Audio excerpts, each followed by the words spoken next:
नहमदुहु व नसल्ली अला रसूलिहिल करीम अम्मा बाद फ़ाऊज़ु बिल्लाहि मिनश शैतानिर रजीम बिस्मिल्लाहिर रहमानिर रहीम। अस्सलामु अलैकुम। परवरदिगार से दुआ है कि आप सब खैरियत से होंगे।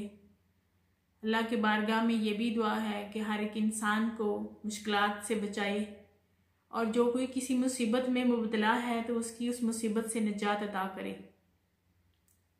आज हम जिस मौजू पे बात करेंगे वो है जादू या जिन्नात के ज़रिए शादी में रुकावट। ये बहुत बड़ा आजकल का अलमिया आ रहा है। बच्चियां जवान हैं, बच्चे जवान हैं, खूबसूरत हैं, तालीम याफ्ता हैं, लेकिन उनकी शादी जो है वो नहीं हो पा रही होती। सारी चीज़ें ही ठीक होती हैं, लेकिन इसके बावजूद भी जो सबसे बड़ा फरीज़ा है वो उनका सर अंजाम नहीं दिया जा रहा होता। आज हम इसी मौजू पे बात करेंगे। आपसे गुजारिश है कि मेरे चैनल को सब्सक्राइब करें, वीडियो को देखें, लाइक करें, कमेंट दें और नेकी की गरज से दूसरों को शेयर करें। हो सकता है ऐसे आके शेयर करने से किसी का फ़ायदा हो जाए और उनके फ़ायदे से फिर आपको भी सवाब मिलेगा। अलामात क्या होती हैं, बात करनी है कि जादू या जिन्नात के ज़रिए शादी में रुकावट। तो ये बहुत बड़ा आजकल मसला आ रहा है। ये हमें कैसे मालूम हो कि हमें जादू है या जिन्नात है? जादू या जिन्नात जो है वो शयातीन होते हैं जो पोशीदा रह के शादी में रुकावट डाल रहे होते हैं, या जादू के ज़रिए उन जिन्नात को, उन शयातीन को बच्चों पर मुसल्लत कर दिया जाता है कि जिसकी वजह से उनकी शादी नहीं हो पा रही थी। उनकी कुछ अलामात हैं जिनका मैं अभी जिक्र करती हूँ, जिससे पता चल जाएगा कि जो शादी में रुकावटें आ रही हैं वो किस वजह से हैं। पहली बात तो ये, जिस बच्ची और बच्चे को, जिस लड़की और लड़के को ये जिन्नात की शिकायत होती है, ये शयातीन की वजह से रुकावट की शिकायत होती है, जिन्नात को मुसल्लत जादू के ज़रिए ही किया जाता है। जादू करके किसी शैतान की ड्यूटी लगा दी जाती है कि जिसकी वजह से वो शादी होने पा नहीं रही होती। तो उसकी अलामात क्या हैं कि बच्चों को डरावने ख्वाब आते हैं और ऐसे ख्वाब आते हैं जिसमें उनको गंदगी नज़र आती है।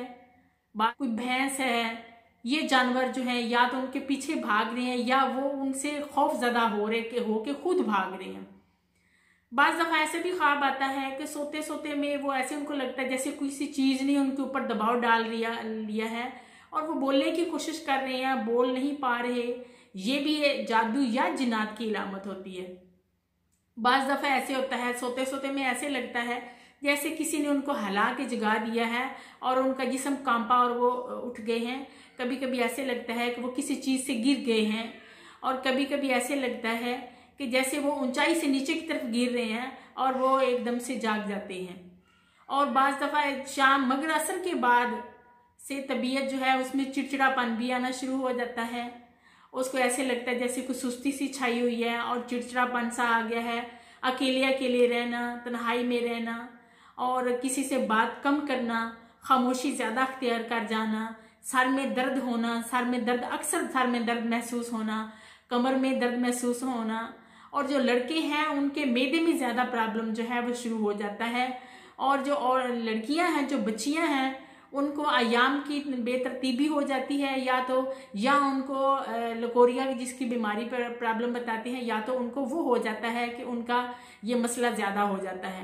तो इन सारी अलामात में बहुत सारी और भी अलामात हैं, लेकिन अगर ये चंद अलामात जो मैंने बयान की हैं, इनमें से कोई अलामत आपको नज़र आ रही है अपने बच्चे में या बच्ची में या लड़के को खुद अपने अंदर ये अलामात महसूस होती हैं, तो उसका सीधा सा है कि आपको या तो जिन्नात का कोई दबाव है और या ही फिर किसी ने जादू के ज़रिए आपकी जो आपके लिए प्रॉब्लम क्रिएट की हुई है। उसके हल के लिए आपने क्या करना है, बड़ा आसान सा हल है जो नबी अकरम सल्लल्लाहु अलैहि वसल्लम ने इरशाद फरमाया है कि आपने जो 5 वक्त का नमाज अदा करता हो, क्योंकि जादू जो है वो बरहक है। नबी अकरम सल्लल्लाहु अलैहि वसल्लम के बालों पर भी पानी जादू हो गया था। इसके नबी अकरम सल्लल्लाहु अलैहि वसल्लम जो 2 जहां के सरदार हैं उन पे जादू हो गया था। इसी तरह हजरत आयशा सदीका पे उनकी खादामा जो थी उसने जादू कर दिया था। तो जादू बरहक है, जादू हो जाता है। लेकिन कोशिश ये करें, सबसे पहले तो आप तहज्जुद के वक्त उठ के ये दुआ पढ़ें और दुआ जिक्र अज़कार करें, और जिक्र अज़कार के बाद आप आयतुल कुर्सी पढ़ें 7 बार, और 7 बार जो सूरत फलक और सूरत अन्नास जो कुरान पाक के आखिरी 2 कुल हैं, वो 2 सूरतें हैं, वो आप तिलावत करें 7-7 बार, दोनों अलग अलग तरीके से आपने करने हैं। और 7 बार ही सूरत बकरा की आखिरी 2 आयात जो है वो 7 बार तिलावत करके वो आपने अल्लाह पाक की बारगाह में बहुत आजिज़ी से दुआ करनी है कि परवरदिगार, अगर किसी ने मेरे ऊपर जादू किया है तो इस जादू को मेरे अंदर से ख़त्म फरमा दे, जहाँ कहीं दफन है, जहाँ कहीं भी ये है मुझे नहीं मालूम, या तो मुझे खबर दे दे और या फिर खुद इसको नंगा कर दे, क्योंकि जादू अगर हो जाता है तो उसका वहाँ से निकाल देना ही सबसे पहले इसका हल है।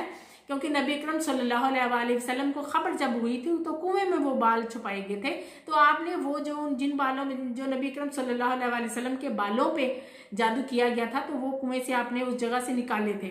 तो आप ये दुआ करें कि परवरदिगार, या तो मुझे उस जगह का इल्म हो जाए जहां मेरे लिए जादू करके दबा दिया गया है, या फिर तू खुद ही उसको नंगा कर दे और मुझे इस जादू से निजात दे। अब तरीका मैं बताती हूँ कि इससे जादू के जो असर हो चुका है इससे हमने कैसे छुटकारा पाना है। एक तो नमाज की पाबंदी की मैं बहुत ज़्यादा आपसे रिक्वेस्ट करती हूँ कि नमाज, बच्चियों को जब ऐसे हालात हो जाए, जिन्नात जो हैं वो ना पालीदगी की हालत में असरअंदाज हो जाते हैं, क्योंकि बच्चियां जो हैं माशाल्लाह प्यारी होती हैं, चल फिरी होती हैं, और इसकी एक अलामत ये भी होती है कि अचानक से चेहरे पे दाने निकलना शुरू हो जाते हैं, अचानक से उनका कलर चेहरे का चेंज हो जाता है, अचानक से उनका जिस्म जो है वो भद्दी सा, बुरा सा, अजीब सा हो जाता है, और अचानक से उनके चेहरे पे छाया नजर आने लग जाती हैं। तो ये भी जिन्नात की नजर लगी होती है, और या फिर जादू का असर होता है जिसकी वजह से ये अलामत आ जाती हैं। जादू वाले क्या करते हैं कि जो रिश्ता देखने आते हैं उनको लड़की की अजीब सी शक्ल करके दिखा देते हैं, और उसके असर से वजह से वो लड़की को देखते हैं और देख के रिजेक्ट करके चले जाते हैं, या घर जाके जब घर चले जाते हैं तो उनमें से कोई एक शख्स जो होता है वो उसमें से ऐब ढूंढ कर शादी से, रिश्ते से इनकार कर देते हैं। तो आपने क्या करना है कि जो 5 वक्त का नमाजी हो, घर में माँ हो या बाप हो या भाई हो, किसी बर्तन में वजू करें, और वजू करने के बाद पूरा मुकम्मल वजू करें। वजू करने के बाद वो पानी भी रख लेना है, उसके बाद वो गुस्ल करें इस तरह के वो अपने जिस्म के एक एक हिस्से से पानी डाल के किसी ऐसे टब वगैरह में पानी अपने जिस्म पर डालें कि वो जो गुस्ल का पानी है वो भी आपको वो महफूज कर लें और वो भी पानी आपको दे दें। आपने उनके गुस्ल का पानी और वजू का पानी जो है वो आपने ले लेना है, और आपने उस पानी से आपने पूरे जिस्म को तर कर लेना है, पूरे जिस्म पे वो पानी डाल लेना है, और डालने के बाद आपने नहा लेना है। क्योंकि ये तरीकाकार जो है नबी अकरम सल्लल्लाहु अलैहि वसल्लम का है, क्योंकि नबी अकरम सल्लल्लाहु अलैहि वसल्लम ने ऐसा ही किया था। जब हजरत साहल को हजरत आमिर बिन रबिया की नजर लगी थी, आपने कहा था कि तुम्हारा जिस्म तो ऐसे है जैसे किसी कुंवारी लड़की का, तो उनको फौरन नजर लगी थी। तो नबी अकरम सल्लल्लाहु अलैहि वसल्लम ने यही तरीका किया था कि आपने फरमाया था कि रबी आमिर तुम वजू करो। जब उन्होंने वजू कर लिया था तो वो पानी हजरत साहल पे डाल दिया था, तो वो फौरन ठीक हो गए थे। तो अगर आपको ये अलामत है तो ये जो तरीकाकार है ये आपने 7 बार करना है। 7 बार से अगर आप देखती हैं कि मेरी जो पहले से है तबीयत ठीक है तो ठीक है, वरना आप ये सिलसिला जो है वो 21 बार आप कर लें।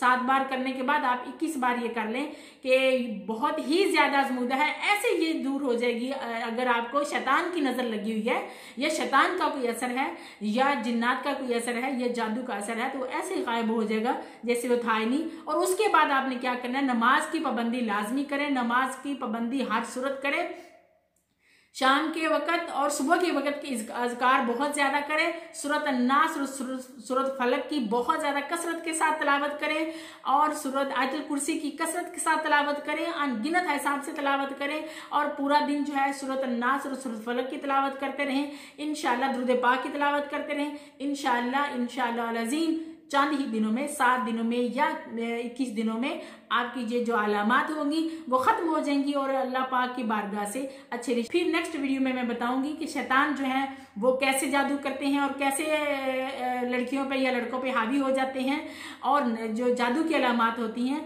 और उनके मज़ीद अलामात और मज़ीद उनका इलाज है वो मैं नेक्स्ट वीडियो में बयान करूंगी। अभी तक के लिए यही करें, इंशाल्लाह अल्लाह पाक के दरबार से जो भी अमल करते हैं उसके लिए सदका खैरात पहले लाजमी कर लें और सदका खैरात के बाद कामिल यकीन के साथ अमल करें। इंशाल्लाह आपको शिफा मिलेगी। इजाज़त दीजिए, अल्लाह हाफिज़।